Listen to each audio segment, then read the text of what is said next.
Hi friends, எல்லோருக்கும் வணக்கம். எல்லோரும் எப்படி இருக்கீங்க? நல்லா இருக்கீங்களா? இன்றைக்கி அந்த கதையோட அடுத்த பகுதி தான் பார்க்க போகிறோம். அதுக்கு முன்னாடி நீங்கள் செய்ய வேண்டிய விஷயம் என்ன அப்படின்னு கேட்டிங்கன்னா, மறக்காமல் நம்ம சேனலை சப்ஸ்கிரைப் பண்ணிக்கோங்க. கீழே இருக்க பெல் பட்டனையும் கிளிக் பண்ணுங்கள். அப்போ தான் நான் போடக்கூடிய வீடியோக்கள் எல்லாமே உங்களுக்கு உடனுக்குடனே நோட்டிஃபிகேஷனில் வரும். ஸோ மறக்காமல் சேனலை சப்ஸ்கிரைப் பண்ணிவிட்டு வீடியோ பாருங்கள் ஃப்ரெண்ட்ஸ். வாங்க நம்ம கதைக்குள்ளே போகலாம்.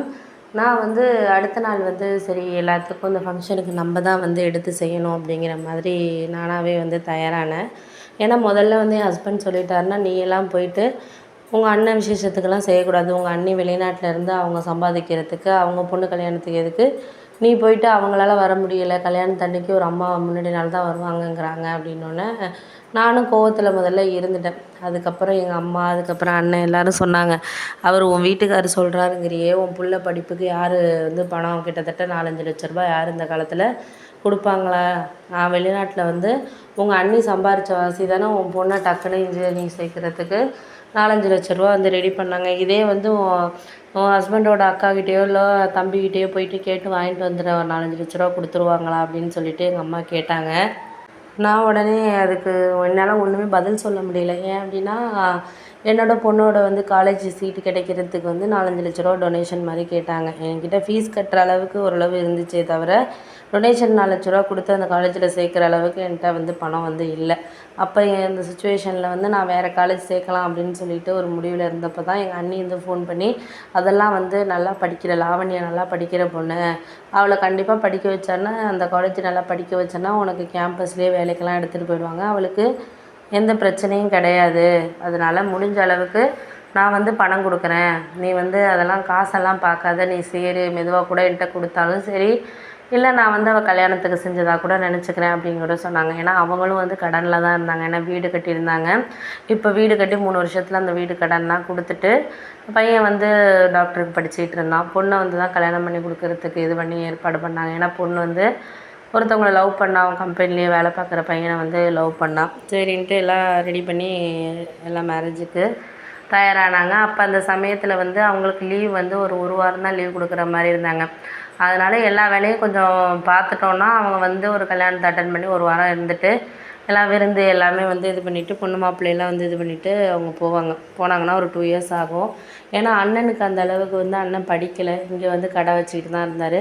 ஆனால் அண்ணி நல்லா படிச்சிருந்தாங்க. அப்போயே கல்யாணத்துக்கு முன்னாடியும் அங்கே தான் அந்த நாட்டில் தான் வேலை பார்த்துக்கிட்டு இருந்தாங்க. கல்யாணம் சொந்தக்காரங்கிறதுனால அண்ணன் அப்பையிலேருந்து ரொம்ப பிடிக்குங்கிறதுனால அவங்கள கல்யாணம் பண்ணி வச்சது. ஆனால் அதுக்கப்புறம் ஃபுல்லாக ஃபேமிலியாகி சரி, என்ன கல்யாணம் பண்ணி கொடுத்ததும் சரி, எல்லாமே அவங்க தான் பண்ணாங்க. ஆனால் இன்றைக்கி என் ஹஸ்பண்ட் இந்த மாதிரி பேசணுன்னு நானுமே கொஞ்சம் யோசிக்காமல் இது மாதிரி முடிவெடுத்தது மாதிரி எங்கள் அண்ணன்ட்ட கோவமாக பேசிட்டேன்.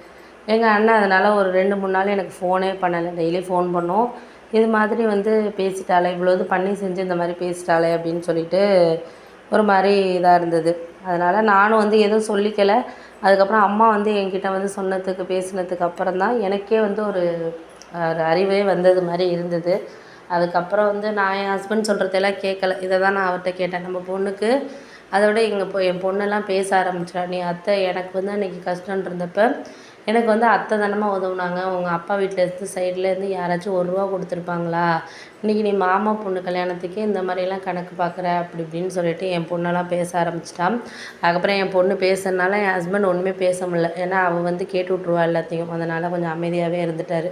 அதுக்கப்புறம் மறுநாள்லேருந்து நான் போய் அண்ணன்ட்ட மன்னிப்பு கேட்டு என்னை மன்னிச்சிடுண்ணே, நான் அவர் பேச்சை கேட்டுட்டு தெரியாமல் பேசிட்டேன்னு சொல்லி அழுதனால அண்ணனும் அழுதுச்சு. அதுக்கும் கொஞ்சம் கவலையாயிட்டு. ஏன்னா அண்ணி இங்கே இருந்திருந்தா இதெல்லாம் இல்லை அப்படின்னோடனே, நீ ஒன்றும் கவலைப்படாதேன்னா எல்லா இதுவும் நானே பார்த்துக்கிறேன் அப்படிங்கிறதுனால, நீ ஒன்றும் கவலைப்படாத, நீ என்னென்ன பண்ணணுங்கிறத மட்டும் என்கிட்ட லிஸ்ட் எல்லாமே கொடுத்துரு, நான் அதுக்கேற்ற மாதிரி எல்லாம் ஏற்பாடு பண்ணுறேன். உனக்கு அதில் ஏதாச்சும் குறைகள் இருந்துச்சுன்னா நீ சொல்லுண்ணே அப்படிங்கிற மாதிரி சொல்லியாச்சு. அதுக்கப்புறம் என் பொண்ணு இந்த டெக்கரேஷன் பண்ணுறது அதுக்கெல்லாம் நிறையா ஐடியாஸ் கொடுத்தா. ஏன்னா அவள் இப்போ உள்ள இதில் யோசிக்கிறனால அவங்க விரும்புகிற மாதிரி மண்டபத்தில் டெக்கரேஷன் பண்ணுறது, சாப்பாடு எல்லாமே கொஞ்சம் நாங்களாகவே சேர்ந்து எல்லாம் ஏற்பாடு பண்ணோம். அதுக்கப்புறம் என் ஹஸ்பண்ட் எதுக்குமே வரல. ஆனால் எங்கள் அண்ணன் அவருக்கு ட்ரெஸ் எடுக்கிறது எல்லாமே ஒன்றுத்துலையுமே விட்டு கொடுக்கல. ஆனால் அவர் எப்போதுமே அவங்க அக்கா தங்கச்சி பேச்சு கேட்டுக்கிட்டு ஏதாச்சும் எங்கள் வீட்டில் ஒரு விசேஷமோ ஏதோ ஒரு விஷயம் நடந்துச்சுன்னா ஏதாச்சும் ஏட்டிக்கு போட்டி பண்ணுவார். அதனால் நான் அந்த தடவை கண்டுக்கிற மாதிரி இல்லை. ஏன்னா நீங்கள் பண்ணுறது இதுதான் தெரிஞ்சு போயிட்டு, அதுக்காக நம்ம ஒன்றும் உங்களை வந்து நம்ம மாற்ற முடியாது, நம்மளை நம்ம மாற்றிக்கிட்டா தான் உண்டே தவிர அவங்கள நம்மளால் மாற்ற முடியாது அப்படின்னு சொல்லிட்டு நான் பாட்டுக்கு வந்து இருந்தேன்.